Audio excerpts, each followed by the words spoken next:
I think that has changed a lot. And I think that culturally, in different cultures, there still might be some stigma around that. But I think that getting professional help, an outside person who can see things differently, because we're trying to look at everything from an inside lens, and there's people who are qualified that can see it from outside. If you were looking down on this situation and these two people from the balcony, so you're getting an overview of everything, what is it that you see?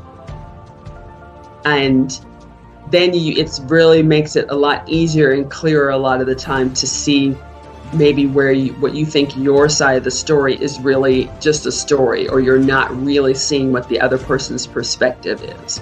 So I would definitely say getting outside help is one thing. And if you can't go to a professional, find someone that's an impartial third party, a friend or someone outside of your family, or a minister, or someone in a social group that you're in that can see you for who you are and help you talk through some of these things and maybe gain a little different perspective.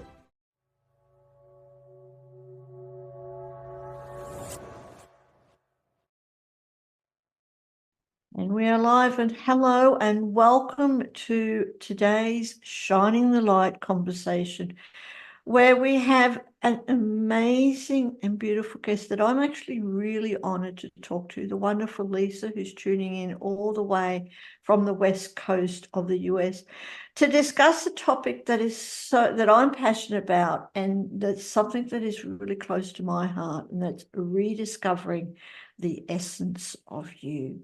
Because we live in a pretty much crazy world where we can easily forget who we are and get caught up in the world. But today, Lysa, welcome and thank you so much for joining us. Really, like I said, I'm really honored and excited to talk to you. I'd love to start, let's get straight into it, but I'd love to know a little bit about you, from you, and then we can get into this wonderful topic. So tell us about your passions, Lysa. Tell us what makes you get up in the morning and share your wisdom with others. Thank you for having me, and thank you for asking me that. I am a leadership strategist, a speaker, and a workshop facilitator and author. And how I got into that really is from working on my own spiritual path over the last 20 or so years. I grew up in a Christian household where it was one set of, I'll say, doctrine that you follow. You do this, you don't do that, you do this, you don't do that. And as a child, even though you can speak, you're not old enough to be able to language when something doesn't resonate with you. Yeah. But that just didn't work for me. You go along with the family systems, but it didn't resonate with me that there was this one person, a man, a God up in the sky, and that we were told that he's benevolent and he loves you and he sent you here, but if you screw up, you're going south of the border.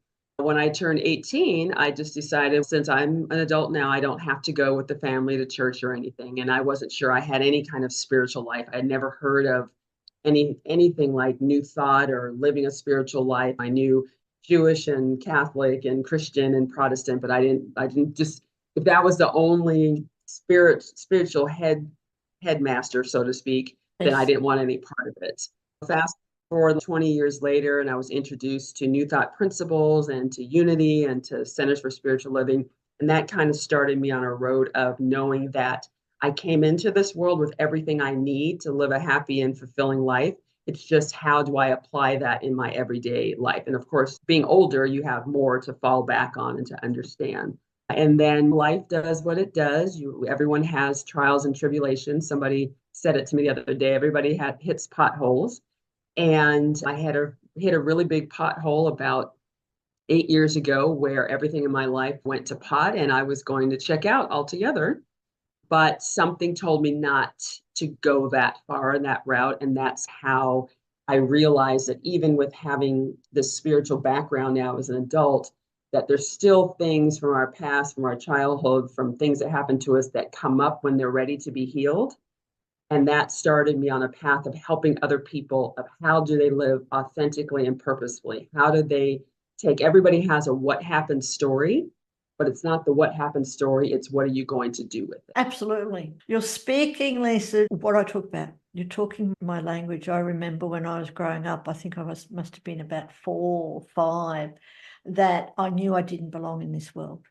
And I didn't know where I came from at that stage, but I didn't belong here. And like you, I also grew up in a Christian household and questioned everything. Absolutely. I think in so-called Sunday school, I was one of the most questionable people because I didn't believe it.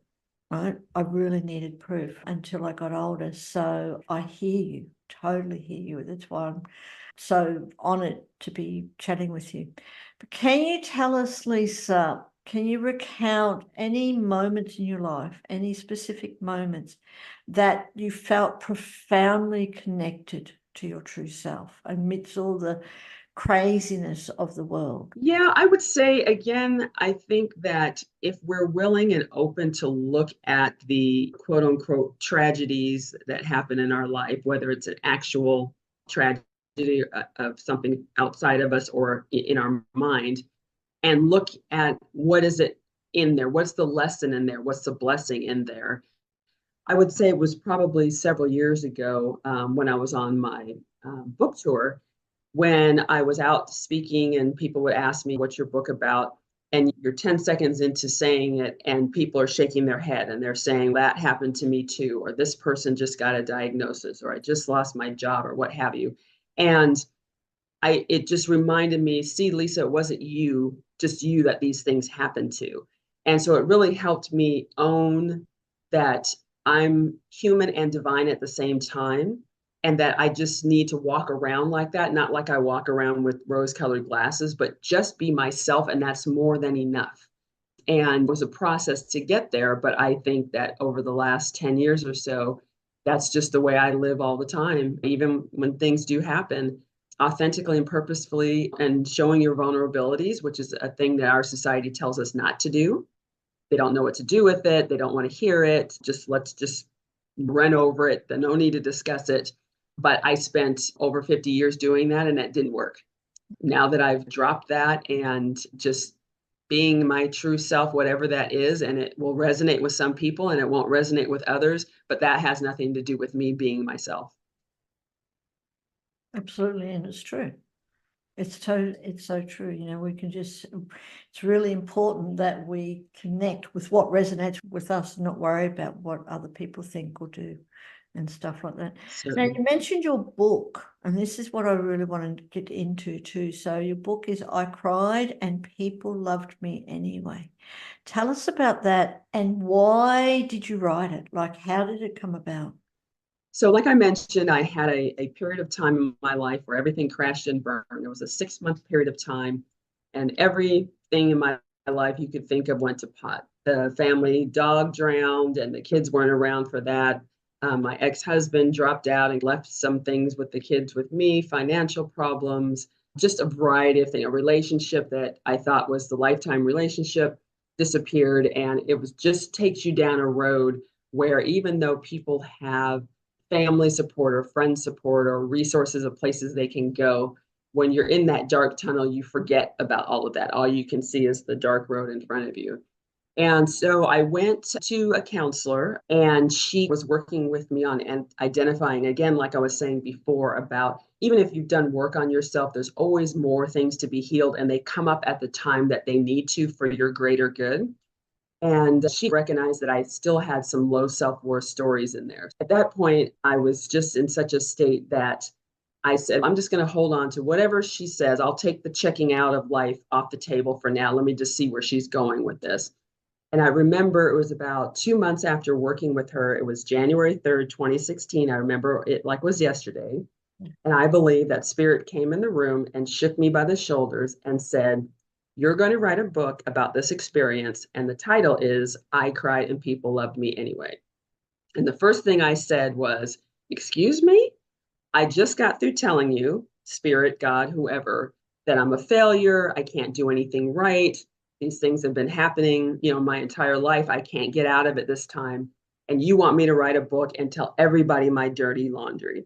And the guidance I heard was, yes, that's what I'm telling you. And so that's the title I feel I was given. That's the title I used. And it turns out that's what, not only does that, what really resonates with people, that was what I was put down for a lot when I was younger. Why do you cry about everything? Why are you have to talk to everybody? And I realized I was an empath and grew up in a household of people who were exactly the opposite. So they just never understood me. But that's what resonates with people, is that the being vulnerable and raw and being yourself, no matter what that looks like. Yeah, and it's true. Thank you. And I look forward to reading your book, which is available on Amazon.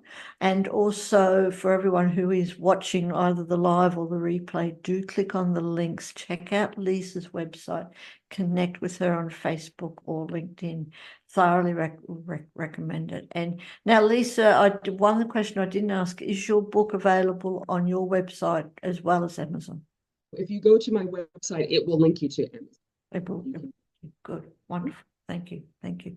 Now, you've mentioned being your true self and being authentic, not being other. We live in a world, again, where from my experience, we spend a great deal amount of our life, of our time, trying to live other people's lives or trying to think or living the way we think other people want us to live.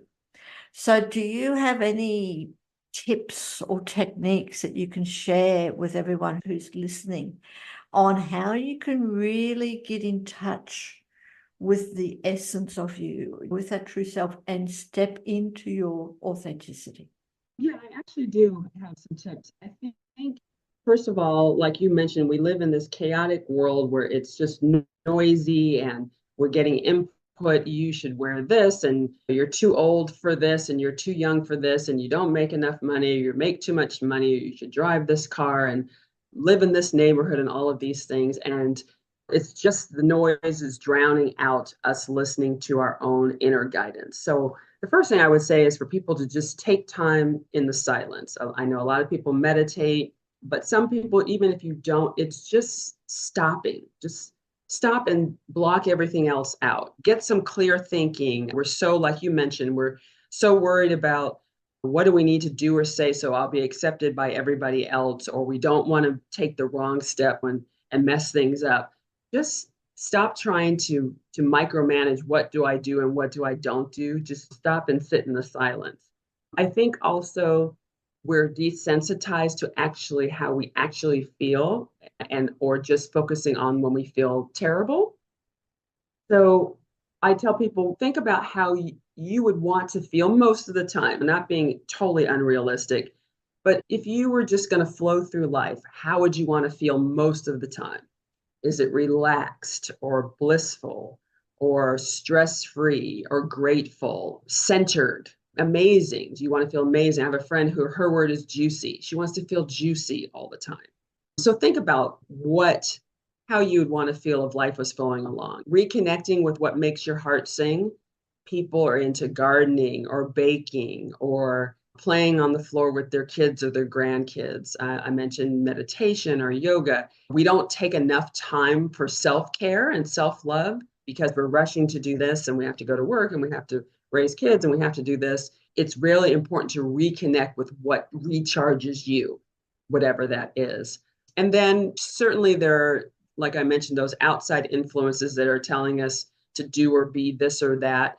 What about all the times that you hear repeated things, good things about yourself from other people? And I don't mean I like what you're wearing or your hair looks great. People who tell you have a beautiful smile, or I love how gentle you are with other people, or you have such great energy. We forget that we do get positive input from people around us all the time. Give that as much stock, or if not more, than the negative things that people are telling us. So those are some places that people can really start. Yeah, absolutely. And I hear that, especially thank you about remembering about the smiles. We know that smiling is contagious and can help everyone, but even just smiling at ourselves. So Exactly. I love it. And it certainly helps us get in touch with the essence of who we are and be really authentic. And so we live in this world where it's so challenging to be our true selves. So I'm really looking forward to it, and I'd love to have more conversations with you, really, really. Can you tell us, Lysa, would you like to share sources of inspiration for you on your journey? What's inspired you, or who's inspired you? And especially when you mention like checking out, which a lot of people certainly think about. I certainly thought about it on numerous occasions, so that's why you're speaking my language. But what has inspired you, or who has inspired you to keep on going? I would say I can't think of any one particular person. I know that we hear inspiring stories about people all the time who have overcome some of the most horrendous experiences or things in their lives, and they've gone on just to do wonderful things. And not that we want to say, oh my gosh, they had life so much worse, but you can look at that and say, wow, I don't know that I could come back from that, but look what they did with that tragedy. Look what they did with that thing. Look at that law that's now enacted now because of this horrible thing they went through. Certainly, they could have just curled up in a ball and said they were done with life because something happened to them. So I think that I can draw inspiring stories from everybody, because everybody, it doesn't have to be a celebrity or a TV personality or something like that, which certainly there are some wonderful stories there, but it's the everyday people around us that we can draw inspiration from. Because really, when it comes down to it, we're all spiritual beings having a human experience. And whether we have a title or huge financial resources or what have you, when it comes down to it, we're all the same. We just have different profiles, as it were. But just notice the people around you and talking to people, because we don't know people's stories just by looking at them. So really connecting with people and asking about their life, sharing about your life, and you'll just be automatically inspired by people. And it's so true. It's so true that people really just like to hear other people's stories. I know a lot of people, like in our community, in the Sacred You community, it's who's going to listen to me? Who wants to listen to me? I'm just an ordinary person. I'm not some great whoever, as you mentioned, Mhm. like celebrities. But for me, it's listening to people's real stories, because it's real. It's not made up. It's not in something that is unattainable. It's real stories. And as you said, they can be very inspirational and stuff. And talking of community, Lysa, I'd love to know, how has community influenced your path? Communities, being part of this global communities or communities where you live, how has that influenced your path to authenticity? Definitely, I didn't realize until I was much older and in counseling, and that was prior to this counseling that happened when these things, all these dark things happened, is that really I had, not that I isolated myself, because I've always been a person that got together with people and got in groups with people, but there were no deep connections there because I had a subconscious wall up to not put myself out there so that I couldn't get hurt. And so once I learned to go past that, and that the whole world, we can't live without connection, whether it's in our families or in a community around us or in a global community, certainly since we have all this technology, but we are hardwired. We came into this world hardwired for connection. And so learning that the walls I had up, first of all, learning that they were there and how to let them down and live with vulnerability and authenticity has opened up an entire world to me, because you can share more, you can be more yourself, you're more rooted in the fact that you're good enough just like everybody else, just the way you are. And so the more that we can connect with people, whether it's one-on-one or a small group or larger groups or what have you, it just helps us be more globally connected, no, regardless of what people's religious beliefs might be about whether when we die, where we go. I believe that we're all linked in a chain of consciousness that goes on forever and ever, whether our bodies are here or not. And so it's, since we're in this iteration at the moment, that's how we can connect to that. And I agree with you. Definitely, we're definitely here for a long journey. that even when we leave this physical vehicle, that we continue on in many more. And that, for me, in my belief, and I'd love to know yours, is also part of overcoming our stories as inspirations. You talk about being victims and overcoming the limiting beliefs and overcoming the victimhood and continuing to live in your story. So how, for anyone who's listening, how do you, from your experience as well, how do you help others, or what tips and techniques do you suggest to others in how they can overcome those limiting beliefs or the identification of being a victim? Acknowledgement is power, for sure. So that's one place to start. But what I would say is, if somebody has a victim story for whatever it is, the first thing I would say is to ask yourself, is that story absolutely true? Whatever it is that your story you have, is it absolutely true? And if you believe it's true, how is it true? Why is it true?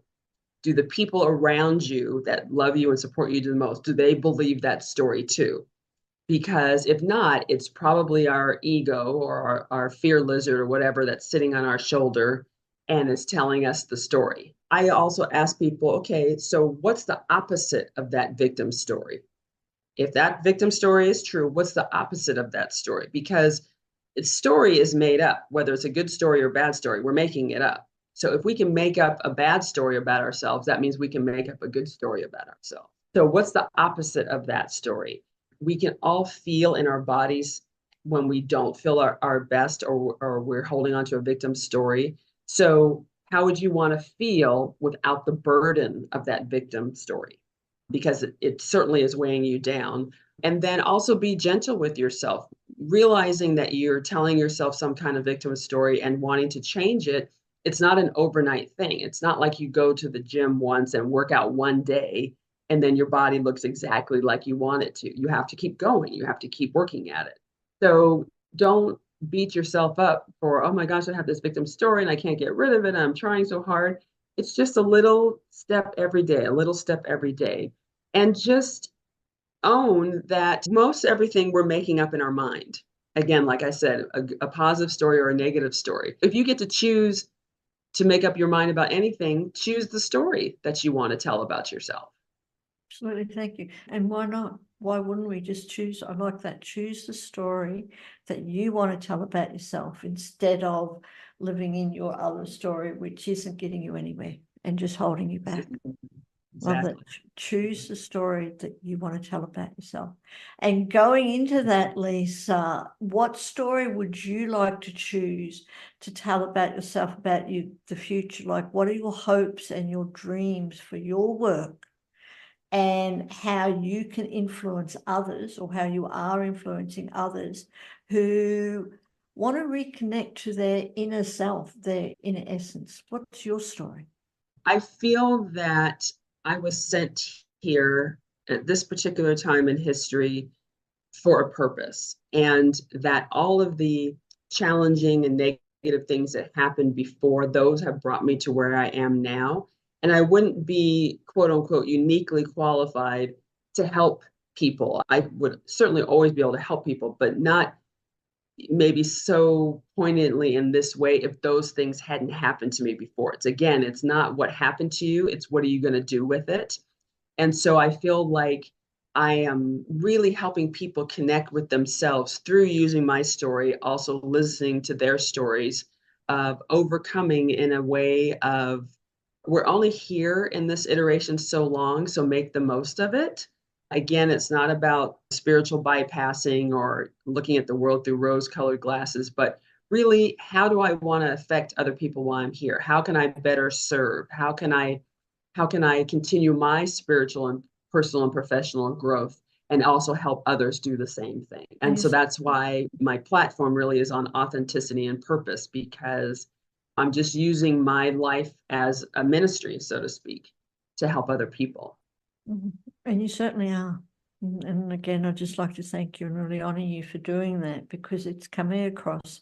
You're certainly living an authentic life, and reconnecting and experiencing your true self, the essence of who we are. So thank you. And thank you for coming and joining us today. And is there anything else, Lysa? Is there any other question that I could have asked you? And how would you answer? Your questions were really good and thorough. You start, go get help. There used to be, it's a lot better these days, but decades ago, it really was a stigma to go seek professional help. I think that has changed a lot. And I think that culturally in different cultures, there still might be some stigma around that. But I think that getting professional help, an outside person who can see things differently, because we're trying to look at everything from an inside lens. And there's people who are qualified that can see it from outside. I would also say if you're in a difficult situation with someone, there's always, this is my version of what's going on, and this is their version of what's going on. Look at it from the balcony. If you were looking down on this situation and these two people from the balcony, so you're getting an overview of everything, what is it that you see? And then it's really makes it a lot easier and clearer a lot of the time to see maybe what you think your side of the story is really just a story, or you're not really seeing what the other person's perspective is. So I would definitely say getting outside help is one thing. And if you can't go to a professional, find someone that's an impartial third party, a friend or someone outside of your family, or a minister or someone in a social group that you're in that can see you for who you are and help you talk through some of these things and maybe gain a little different perspective. Yeah, absolutely. And I agree with you.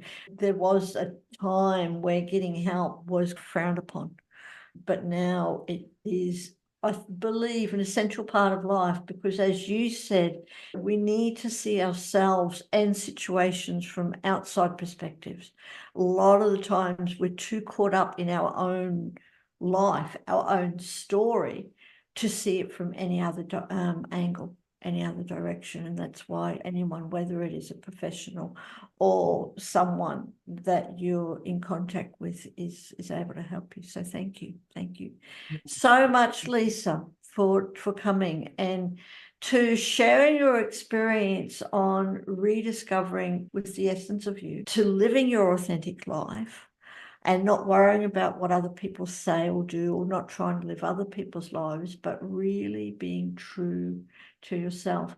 And before we wrap up, Lysa, I'd love to ask you again, just in final words, how has that impacted you, your life, in the fact, like, is there any way that you can describe your life now as a result of rediscovering your true essence? My life is just incredibly off the chain. It's taken me not only to physical destinations, but just to a personal growth level and professional growth level that I previously would never have believed was possible. I believe that I can manifest anything that I want to, and often it doesn't show up in the way I think it would show up or that I would want for it to show up. But when I allow and just open up to my inner guidance and allowing the universe to take the reins, so to speak, take your hand off the steering wheel, my life is just so amazing, and I wouldn't change a thing except for it just continuing to get better and better. Thank you so much for coming to share your life with the Sacred You community and the world. And like I said, I'd really love to have you back sometime soon. Is there any other books that are coming out at any stage? I am working on my second one. I don't quite have a title yet. It's a little bit taking off of the first one and then adding in my global travels, because I live on the road full time without address, no vehicle, no home. And so it's a kind of a combination of the two, and I'm still working on the framework for that. So it's coming, forthcoming book. When it comes out, or just before it comes out, please do come back and tell us. And I want to know more about your nomadic life as well. So I hope that's in your book too. So thank you, Lysa, so much for joining us. Like I said, it has been an honor and a pleasure. And I really look forward to reading your book and chatting with you more sometime soon. Thank you so much, Sophia. Thank you for having me.